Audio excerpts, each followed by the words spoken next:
શિખરીણી છંદ છે, શિખરીણી છંદ છે એ 17 અક્ષરનો છે, એટલે એની વર્ણ સંખ્યા છે 17. હવે એનું બંધારણ, એનો ગણ કયા પ્રકારનો છે, એમાં ગણ કયા કયા હોય છે? 17 અક્ષર હોય તો 17 અક્ષરમાં 3 અક્ષરના સમૂહ બનાવવાના હોય છે. તો એનો ગણ છે ય, મ, ન, સ, ભ, લ, ગા.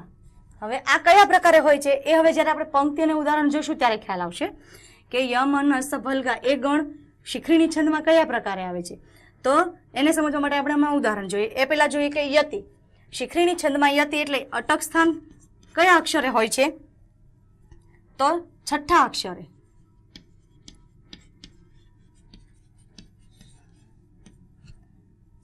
અને 12મા અક્ષરે.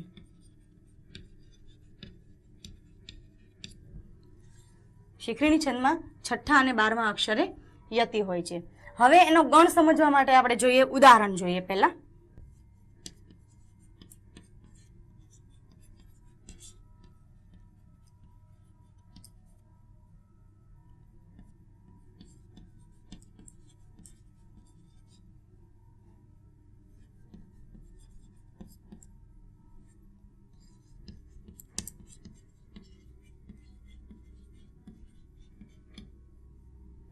હવે અહીંયા પહેલા આપણે જોઈએ કે આમાં શિખરીણી છંદ કયા પ્રકાર છે. પહેલા આપણે અક્ષરની ગણતરી કરીએ. 1 2 3 4 5 6. હવે યતિ છે છઠ્ઠા અક્ષરે છે. 7 8 9 10 11 અને 12. 12મા અક્ષરે ફરી પાછો યતિ આવ્યો. 13 14. હવે જોડાક્ષર છે એ એક જ સાથે ગણાય. 14 15 16 અને 17. અહીંયા અક્ષર થયા 17. હવે એનું ગણ સમજવા માટે આપણે એને ત્રણ ભાગ પાડી દઈશું. શબ્દ અક્ષરોનો ત્રણ અક્ષરોનો વિભાગ પાડી દઈશું.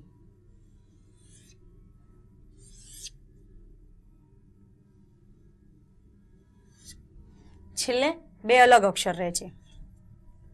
હવે અહીંયા છે ય ગણ. હવે આપણે જાણીએ કે ય ગણ છે એમાં ય માતા. ય ગણ છે એમાં શબ્દો હોય છે ય માતા. એટલે ય ગણનું બંધારણ શું હોય છે? લઘુ, ગુરુ અને ગુરુ. હવે અહીંયા આપણે જોઈએ, અહીંયા લઘુ, ગુરુ અને ગુરુ છે તો ફ એકલો શબ્દ છે એટલે એને લઘુ કહેવાય. લઘુ માટે યુ સંજ્ઞા છે.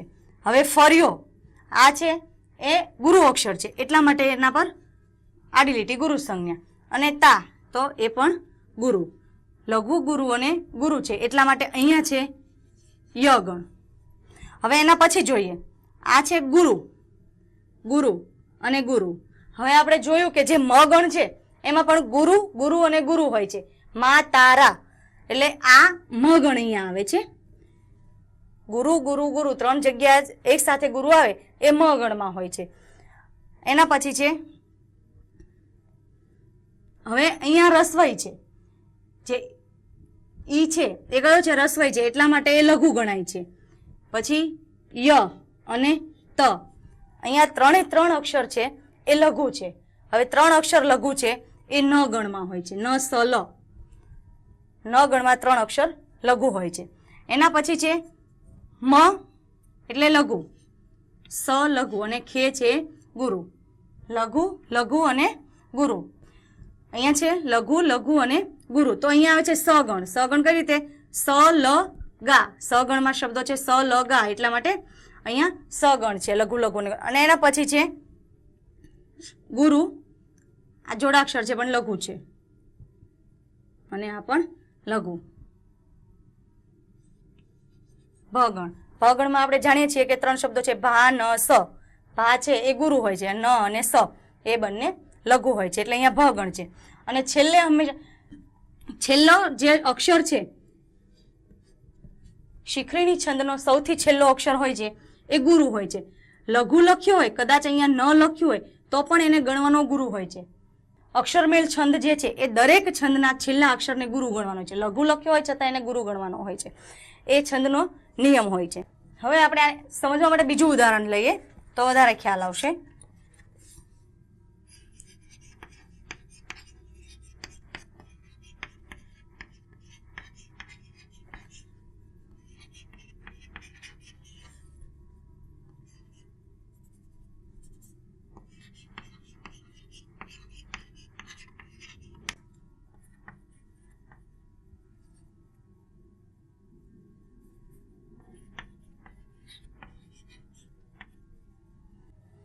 હવે બીજું ઉદાહરણ છે, અસત્યો માહીથી પ્રભુ પરમ સત્ય તું લઈ જા.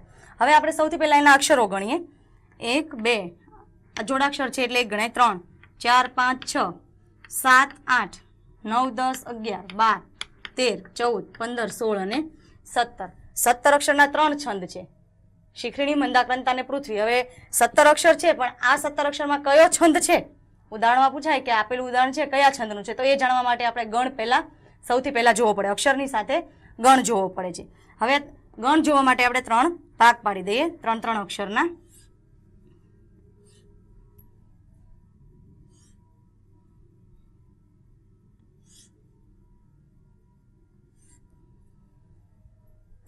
હવે અહીંયા પહેલો અક્ષર છે લઘુ,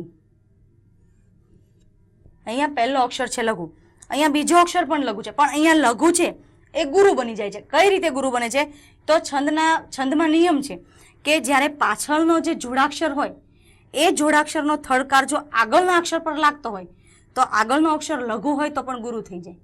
હવે થડકાર એટલે કઈ રીતે કે એનો સત્ય, તો સ અને ત્ય છે એ સાથે એક સાથે જોડાયેલા છે અને એનો થડકાર લાગે છે, એને બોલવા માટે થોડો વધારે સમય લાગે છે. સત્ય એવી રીતે બોલીએ એટલે આ જે ત્ય છે જોડાક્ષર છે એનો થડકાર અહીંયા સ ઉપર લાગે છે, એટલા માટે સ પર ભાર આપણે વધારે આપવો પડે છે.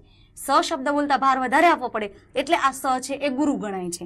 એટલે અહીંયા જે સ છે એને આપણે ગુરુ ગણવાનો છે.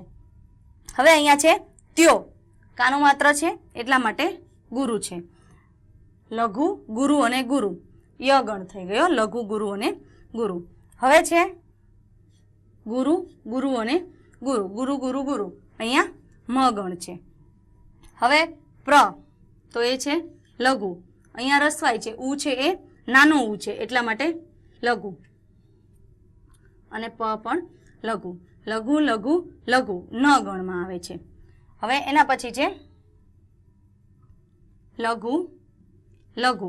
હવે એ જ પ્રકારે અહીંયા થયું સત્ય, તો અહીંયા સ છે એ એકલો હોવા છતાં આ એના જોડાક્ષરનો થડકાર લાગે છે એટલા માટે સ છે એ લઘુ હોવા છતાં કયો બની જાય છે? ગુરુ બની જાય છે. એટલા માટે અહીંયા સ ને આપણે ગુરુ કહીએ. લઘુ લઘુ અને ગુરુ, લઘુ લઘુ અને ગુરુ એટલે સ ગણ આવી ગયો. હવે અહીંયા તે માત્રા છે એટલા માટે ગુરુ, પછી તું નાનો ઉ છે એટલા માટે લઘુ, અને લ અહીંયા લઘુ. ગુરુ, લઘુ અને લઘુ, અહીંયા છે ભ ગણ. હવે આ ઈ છે એ નાનો ઈ છે એટલા માટે એને લઘુ કહીએ, અને જા છે એ મોટું છે એટલે ગ, ગુરુ છે, આને કહેવાય લ ગા.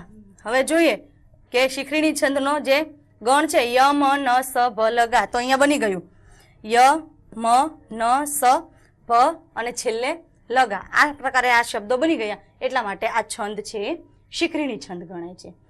હવે શિખરીણી છંદ પછી આપણે આગળ જોઈએ મંદાક્રાંતા છંદ.